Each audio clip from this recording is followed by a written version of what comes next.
तुम लोग भी बेटा जहाँ जाओ वो लोग ये सोचें गुरुदेव माता जी को तो नहीं देखा पर उनके बच्चों को देखा है। क्या कहें, तुम गुरुदेव माता जी के बच्चे हो, वो जिन्होंने युग परिवर्तन का महासंकल्प लिया, ऐसे माता पिता की संतान हो। सच में उनको तो नहीं देखा पर बच्चों को देख लिया है तो लगता है सही में संकल्प पूरा होकर है। सही अर्थों में देशभक्त वो ही नहीं है जो लड़ाई के मैदान में जाके लड़ते हैं। सही देशभक्त वो भी है जो देश समाज संस्कृति के लिए जीने की, कुछ करने की तमन्ना रखते हैं, कुछ भावना करते हैं और उसके लिए जीवन दांव पर लगा देते हैं। वो भी सही अर्थों में देशभक्त है। देश अपनी सेना के रास्ते, अपनी सुरक्षा के रास्ते हम कैसे तय कर लें? कहीं ऐसा तो नहीं जो तमाम दुनिया भर की आसुरी शक्तियां हावी हो रही हैं पाश्चात्य संस्कृति के रूप में, चाहे अपने देश की कुरीतियों के रूप में, हमारा मनोबल कहीं कमजोर तो नहीं पड़ जाता? बेटा तुम जहाँ कहीं भी रहो इस मूल से ही जुड़े रहना कि हमारा मूल देशभक्ति का है। हमको नए युग के लिए, नए वातावरण के लिए नए सेनानी चाहिए।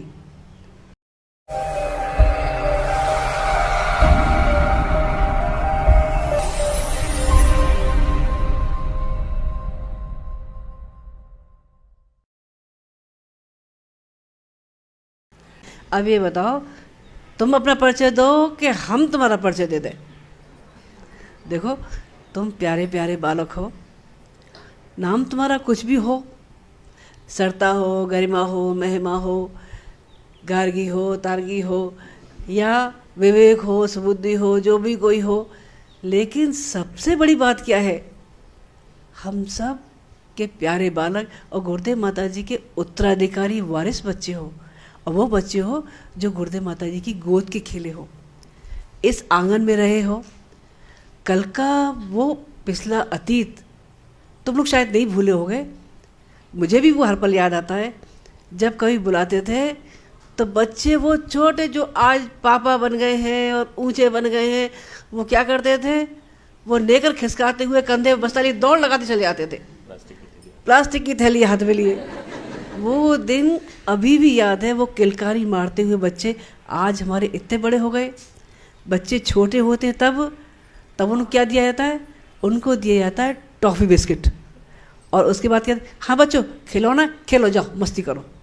उनकी हर मस्ती का, हर गलती का, हर शरारत का माँ बाप क्या करते हैं? वो करते हैं कि हम इनका मनोरंजन कर लें। बच्चे जो भी उल्टा करेंगे, सीधा करेंगे, ऊपर चढ़ेंगे, नीचे उतरेंगे, ये फेंकेंगे, वो फेंकेंगे, लेकिन क्या है, वो फिर भी हमारे बालक है, उनकी हर चीज़ बहुत प्यारी लगती है। पर उनकी प्यार केवल वहीं तक रहता है कि इनकी ज़रूरत, इनकी इच्छा हम थोड़े से में कैसे इनको खुश कर दें।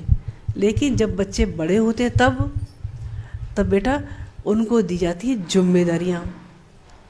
बच्ची बड़ी होती है तब उसको ये समझाया जाता है, बेटा आज तुम बड़े हो रहे हो, तुम्हारे ऊपर 2 घरों की जवाबदारी आती है, एक मायके की, एक ससुराल की।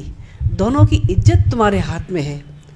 और लड़कों को ये समझाया जाता है, बेटा अब तक तुम खेल रहे थे, कबड्डी खा रहे थे, कोई बात नहीं, लेकिन अब तुम बड़े हो, अब तुम्हें जिम्मेदारी उठाना चाहिए। कैसी जिम्मेदारी उठाना चाहिए? बाप अगर दुकान करता है तो दुकान की चाबी देता है, बेटा अब दुकान संभाल। इसका मतलब ये नहीं होता कि बाप निष्क्रिय हो गया, निष्क्रिय नहीं हुए। वो ये कहते हैं कि बेटा जो हमने ज़िंदगी के लाभ लिए हैं, अनुभव लिए हैं, उन अनुभवों को सीखने अब तुम आगे बढ़ो। तुम्हारा मार्गदर्शन हम पीछे रह करते हैं। समर क्षेत्र में कूदोगे नहीं तब तो कैसे मालूम पड़ेगा कि संग्राम ज़िंदगी है, लड़ना कैसे पड़ेगा?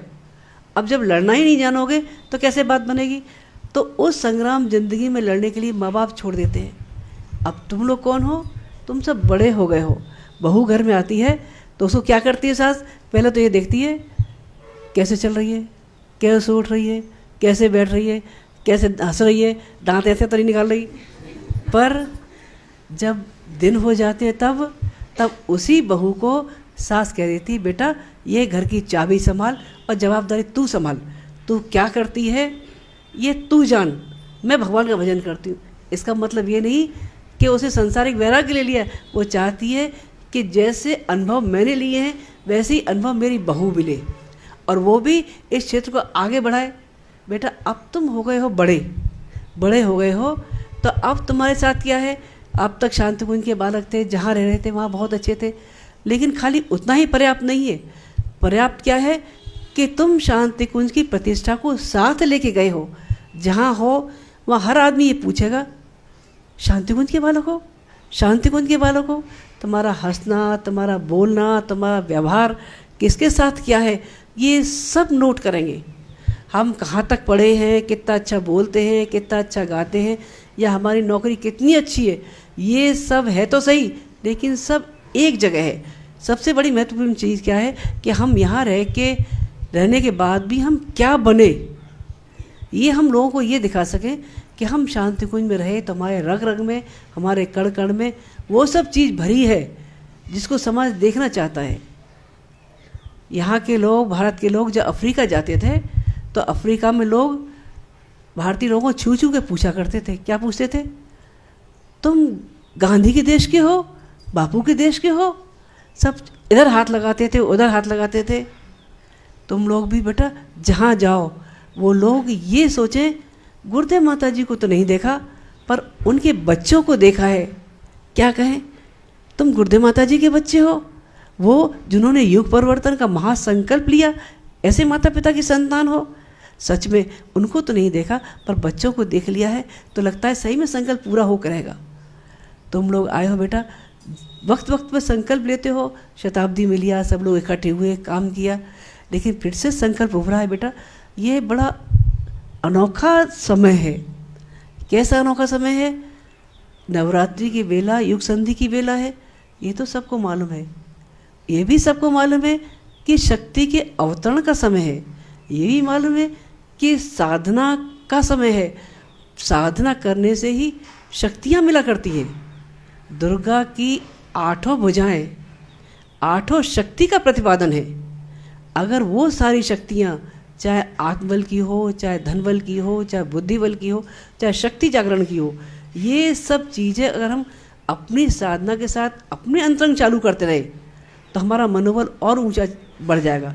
हम जिस क्षेत्र में आगे बढ़ेंगे, सबसे पहले क्या जरूरी है? मनोबल का होना बहुत ज़रूरी है। सबसे पहले समर्थ गुरु रामदास ने शिवाजी को तैयार किया, और शिवाजी को तैयार करने के बाद उनकी परीक्षा भी ली। परीक्षा लेने के बाद वो परीक्षा, एक परीक्षा तो खैर शेरनी के दूध वाली थी, दूसरी परीक्षा उन्होंने नवरात्रि के दिनों में साधना कराई। महाराष्ट्र में नवरात्रि साधना एक विशिष्ट पर्व में है, उसी में भवानी को उन्होंने प्रसन्न किया, जिसके अंदर मिली थी उनको भवानी की अजय तलवार। और उस तलवार को हाथ में देखिए कहा था, बेटा अब तुम राज करो, और राज करने के साथ जनता के कष्ट दूर करो, और जहाँ भी तुम्हें आतताई दिखे उनको तुम रोको। अब मेरा काम ये होता है कि मैं जन जन तक जाकर मैं लोक मंगल कामों में और एक जन जागृति की रूपरेखा तैयार करूं। शिवाजी ये देखने लगे कि हमारे गुरु समर्थ ये क्या कह रहे हैं। समर्थ गुरु समझ गए कि बालक सोचता है कि ये इतना छोटा सा काम, बोले छोटा काम नहीं है। तुम्हारी सेना में भर्ती होने के लिए बलिष्ठ और मनोबल संपन्न और देशभक्ति की भावना से भरे पूरे लोग चाहिए। उन लोगों को तैयार करना मेरा काम है, जो गुरुदेव ने शुरू किया। गुरुदेव ने क्या शुरू किया? सही अर्थों में देशभक्त वो ही नहीं है जो लड़ाई के मैदान में जाके लड़ते हैं। सही देशभक्त वो भी हैं जो देश, समाज, संस्कृति के लिए जीने की, कुछ करने की तमन्ना रखते हैं, कुछ भावना करते हैं और उसके लिए जीवन दांव पर लगा देते हैं। वो भी सही अर्थों में देशभक्त हैं। देश, अपनी सेना के रास्ते, अपनी सुरक्षा के रास्ते हम कैसे तय कर लें? कहीं ऐसा तो नहीं जो तमाम दुनिया भर की आसुरी शक्तियाँ हावी हो रही हैं पाश्चात्य संस्कृति के रूप में, चाहे अपने देश की कुरीतियों के रूप में, हमारा मनोबल कहीं कमज़ोर तो नहीं पड़ जाता? बेटा तुम जहाँ कहीं भी रहो, इस मूल से ही जुड़े रहना कि हमारा मूल देशभक्ति का है। हमको नए युग के लिए, नए वातावरण के लिए नए सेनानी चाहिए। आज़ादी की लड़ाई लड़ी गई तो कांग्रेस के पास मुट्ठी भर कुल 14 लोग थे जिनको आज़ादी की लड़ाई का शुभारंभ कहा जाता है, जो आज़ादी के लिए मुट्ठी भर लोग थे और जिन्होंने अपना सब कुछ दांव पे लगा दिया। और रामकृष्ण मिशन जब शुभारंभ, उनके जाने के बाद जब शिष्य छोड़े थे, कुल 12-13 शिष्य थे, लेकिन रामकृष्ण परमहंस के मिशन को उनके शिष्यों ने कितना फैलाया। मेरे ख्याल से हर शहर में रामकृष्ण मिशन मौजूद है। हम क्यों मुट्ठी भर लोगों की बात कहते हैं? हम इसलिए कहते हैं कि हमारे पास जब देखते हैं हमारे बालकों की सेना ही इतनी बड़ी है कि चाहे तो युग परिवर्तन की दिशा धारा को पलट के रख दे। हम पीछे क्यों मुड़ के देखें? हमें तो आगे अपना भविष्य दिखाई पड़ रहा है। आज की पीढ़ी अब ऊपर जाती है ये सोच के कि हम नई पीढ़ी के लिए रास्ता छोड़ते हैं। नई पीढ़ी का वो है, जब लड़ाई के क्षेत्र में जब जाते हैं तो एक सेनानी जाता है तो दूसरा स्थापन करके जाता है कि मैं जाता हूँ, मेरे पीछे दूसरा सिपाही तैयार है। हम जाते हैं, हमारे पीछे हमारे बालक तैयार हैं। बालकों, तुम भी मिशन के काम के लिए अपने आप को आगे बढ़ाने का प्रयास करना। नई पीढ़ी को ये सब वारिस, गुरुदेव ने वारिस कहा है, तुम लोग उत्तराधिकारी कहा है। किस बात के लिए उत्तराधिकारी कहा है? इसीलिए उत्तराधिकारी कहा है कि उनकी हर विरासत को तुम आगे बढ़ाओ। राम के समय जो सेना रीछ बांधकर आगे बढ़े थे, उनके हाथ में क्या था? केवल लकड़ी थी, पहाड़ थे, पत्थर थे। लेकिन नवयुग के श्री राम के हाथ में क्या था? जिन्होंने नव सृजन की लड़ाई लड़ी, उनके हाथ में थी हथियारों के रूप में अखंड ज्योति, युग शक्ति, युग निर्माण, पाक्षिक, जितनी पत्रिकाएं हैं, ये सब गुरुदेव के अस्त्र शस्त्र, 3200 किताबें, उनके सारी सेना के वो थे अस्त्र शस्त्र। और सारी शक्तिपीठ है, उनकी छावनियाँ, और सारे महिला मंडल, प्रज्ञा मंडल कौन थी? उनकी सेनाएं। और तुम लोग कौन बनोगे बेटा? तुम लोग आगे बढ़ोगे तो तुम लोग बनोगे सेनापति। लड़ाई कैसी भी क्यों न हो, कितने ही मोर्चे पे न लड़ी जाए और किसी भी ढंग से क्यों न लड़ी जाए, लेकिन अगर सेनापति मजबूत हो तब तो हर लड़ाई को जीत जाता है। अंशुमन छोटा था, पता नहीं आया कि नहीं आया।